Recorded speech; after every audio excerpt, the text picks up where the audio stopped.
Simon Rex as Mikey Saber, a washed-up porn star who returns to his small Texas hometown, although no one really wants him back.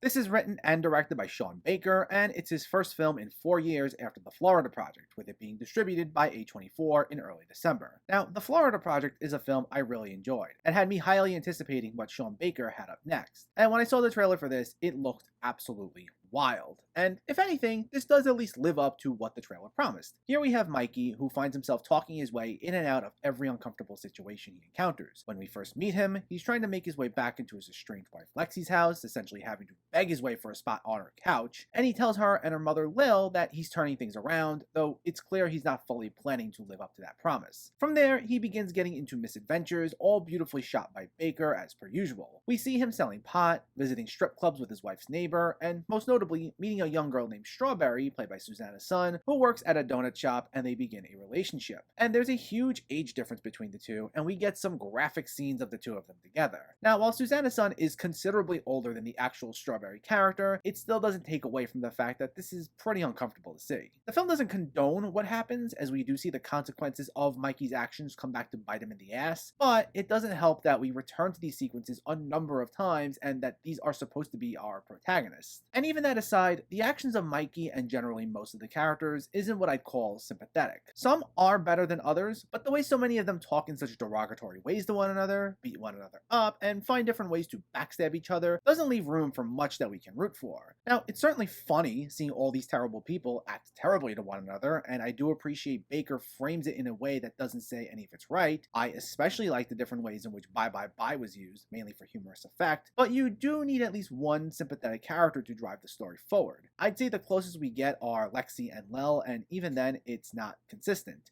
So it makes this a little bit of a frustrating watch, even though it is still very entertaining. And it's kind of a shame considering Simon Rex is actually very good as Mikey. He's someone who openly embraces being as terrible as he is, and revels in it every single minute. It's an incredibly energetic performance, and I'd say it's very entertaining watching him try wriggling his way out of one situation after the next. Again, it's just not someone we can really root for, or whose behavior we can condone. And it prevented me from loving Red Rocket, even though I'd say I still liked it. It's funny, and it's very entertaining for how out there it gets. It has a great lead performance by Rex, and as always, Sean Baker's direction is excellent, though the outright terrible characters and uncomfortable situations make it near impossible to root for everyone. I liked it for its entertainment value, and I think it can be worth the watch, but I just say proceed with caution going in.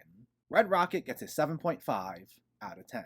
So let me know, did you see Red Rocket, or are you planning to see it, and what were your thoughts? Did you find this funny? Do you want to see more from Sean Baker? Let me know in the comments below so we can discuss. Also, if you enjoyed this video, please give it a like and share it, and for more movie reviews and film discussion, please make sure to hit that subscribe button to stay updated. Thanks for watching everyone, and keep having fun with film.